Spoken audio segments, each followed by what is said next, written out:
سے، اور مسلمان اس کو جو ظاہر سی بات ہے تھوڑا روشن خیال سمجھتے ہیں، ارے یہ بہت ہی ماڈرن ہے، نیا علم لے کر کیا ہے، اس کے پیچھے چلنے لگے۔ اس نے علم کے نام پر بہت سارے مسلمانوں کا عقیدہ خراب کیا۔ ایک طرف یہ معاملات، قادیانی فتنہ اپنی جگہ پر، نیچری فتنہ اپنی جگہ پر، اور پھر دیوبندی فتنہ ایک اور۔ یہاں پر میں آج انصاف کے ساتھ عرض کرنا چاہوں گا، آج جو دیوبند ہے یا جو دیوبندی ہیں، اگر ان کو میری بات بری لگتی ہے تو ٹھنڈے دل سے میرے عزیز اپنے دل پر ہاتھ رکھ کر کے سوچو، آؤ میں تمہیں دعوت دیتا ہوں، آؤ ہم ان تمام چیزوں پر جمع ہو جاتے ہیں جو صحابہ اور تابعین سے تھی۔ کوئی نئی بات تم اپنی کتاب میں نہیں لاؤ گے، کوئی نئی بات میں اپنی کتاب میں نہیں رکھتا۔ آؤ اتحاد کرو، میں اس اتحاد کا اعلان کرتا ہوں، لیکن جو نئی باتیں آئی اس کا تم انکار کرو گے، علل اعلان کرو گے، اور یہ بھی کہو گے کہ ہم ان سے دور ہیں۔ ہوا یہ کہ اعلیٰ حضرت رضی اللہ تعالیٰ عنہ کے زمانے سے تھوڑے سے پہلے کی حالات میں بتا رہا ہوں آپ کو۔ دارالعلوم دیوبند کے بعد 4 علماء میں صاف صاف آج عرض کرتا ہوں جن کی کتابوں سے پوری امت میں تنازع پھیل گیا، اختلاف پھیلا۔ لوگ ہم کو اختلاف کا فتویٰ دیتے ہیں، اگر نہ یہ کتابیں آتی نہ یہ کوئی فتوے آتے۔ کتابیں لکھی گئی، کتابوں میں اچھی باتیں تھی، حضور صلی اللہ علیہ وسلم کی سیرت پر بھی کچھ کتابیں لکھی گئی، اللہ کی شان میں لکھی گئی، بہت ساری باتیں اچھی تھیں، لیکن بیچ میں چل کر کچھ عبارتیں ایسی کہ لڑکھڑا گئی، اور وہ اتنی لڑکھڑا گئی کہ عام مسلمان بھی اسے بولنا پسند نہیں کرے گا۔ براہین قاطعہ کتاب کا نام بول رہا ہوں، تقویت الایمان کتاب کا نام ہے، تحذیر الناس کتاب کا نام ہے، حفظ الایمان کتاب کا نام ہے۔ یہ وہ کتابیں جو آج چھپی نہیں ہیں، مارکیٹ میں چھپی ہیں، ابھی بھی موجود ہیں، ابھی بھی موجود ہیں۔ انہی کتابوں کی عبارات کی وجہ سے ہی تو یہ تنازع پھیلا پورے امت میں، اختلافات۔ اہل سنت و جماعت متحدہ متفقہ ایک ہی جماعت تھی بر صغیر میں۔ ان کتابوں کے آنے کے بعد ہوا کیا؟ ایک کتاب میں لکھا گیا اللہ جھوٹ بول سکتا ہے، نئی بات تھی۔ اس بات پر آج تک امت نے کبھی کسی بھی شیخ، کسی بھی بزرگ سلف صالحین سے مجھے عبارت لا کر کے دکھاؤ اس سے پہلے کوئی بات ہوئی تھی۔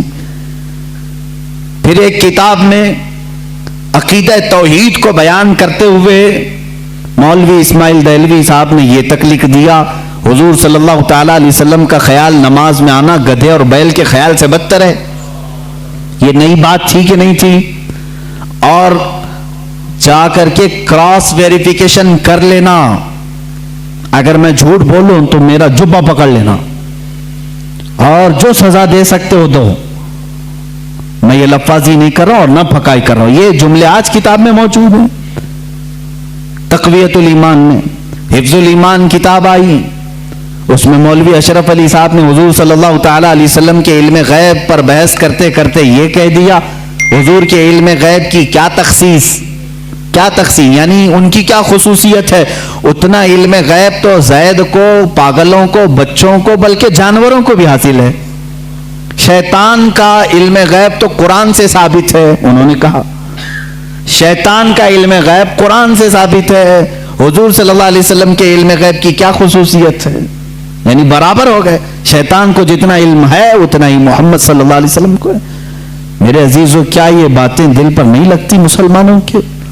یہ عبارتیں آئیں، کتابوں میں لکھی گئی، اور بڑا فتنہ یہاں سے بھی ہوا مولوی قاسم نانوتوی صاحب کی کتاب سے، کہ انہوں نے یہ بھی لکھا کہ بالفرض بعد زمانے نبی کے اگر کوئی دوسرا نبی پیدا ہو گیا تو حضور کے خاتم النبیین ہونے میں کوئی فرق نہیں آئے گا، یعنی کوئی دوسرا نبی پیدا ہو سکتا ہے، اگر ہو گیا، اگر مگر کی بات ہی چھوڑو، جب حضور نے 1400 سال پہلے کہہ دیا، فرما دیا کہ میرے بعد کوئی نبی نہیں ہو سکتا تو نہیں ہوگا۔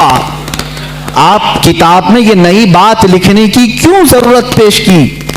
آپ کو کیوں ضرورت پیش آئی کہ اگر اب کے زمانے میں بھی کوئی نبی آئے گا تو حضور کے خاتم النبیین ہونے میں کوئی فرق نہیں آئے گا؟ تو آپ کی اس بات سے پتہ نہیں کتنے محلوں میں کہاں کہاں کوئی نبی ہونے کا اعلان کر دے گا۔ عزیزان گرامی وقار، یہ کتابیں پورا کا پورا ہندوستان ایک کھلبلی مچا چکی تھی، کوہرام بپا تھا، تنازعات میں گر گئے۔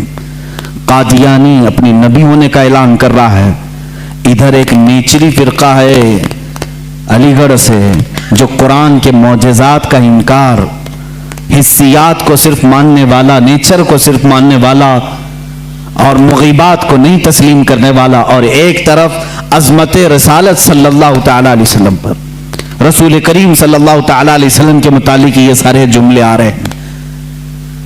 چلو 100 سال کا عرصہ گزر گیا، آج بھی میں دعوت دیتا ہوں، آج تو سوشل میڈیا کا زمانہ ہے، میری یہ دعوت قبول کریں علماء دیوبند یا جو بھی، میں آپ سے اتحاد کر لوں گا، سینے سے سینہ لگا لوں، لیکن صرف یہ باتوں سے تم انکار کر دو اور کہو کہ وہی عشق رسالت ہمارے اندر ہے جو سیدنا ابو بکر صدیق میں تھا، سیدنا عمر فاروق میں تھا، عثمان ابن عفان میں تھا، حیدر کرار میں تھا، رضوان اللہ تعالی علیہ مجمعین۔ جو مشائخ اہل سنت نے ہمیں محبت رسول اور تعظیم رسول سکھایا ہے اسی پر ہمارا اتفاق ہے، آؤ میں سینے سے سینہ لگانے کو تیار ہوں۔ ہم کون سا اختلاف چاہتے ہیں آپ سے؟ ہم کون سا اختلاف چاہتے ہیں؟ ہمارا یہ ایک بات یاد رکھ لیں، اگر میں آج نام لے کر کے کسی کو کہہ رہا ہوں تو صرف اس لیے کہ ہمارا دین ہی یہ کہتا ہے جو ان سے نہ آشنا ہو اس سے ہمارا کوئی تعلق بھی نہیں۔ ہمارے رشتے ناتے اگر ہیں تو صرف عظمت رسالت سے جڑے ہوئے ہیں، جو نبی کا ہے وہ ہمارا ہے۔ اسی لیے سرکار مرشدی پیر و مرشد تاج الشریعہ رحمت اللہ تعالی علیہ نے فرمایا ہے، نبی سے ہو جو بیگانہ اسے دل سے جدا کر دیں، نبی سے ہو جو بیگانہ اسے دل سے جدا کر دیں، پدر مادر برادر جان و مال ان پر فدا کر دیں۔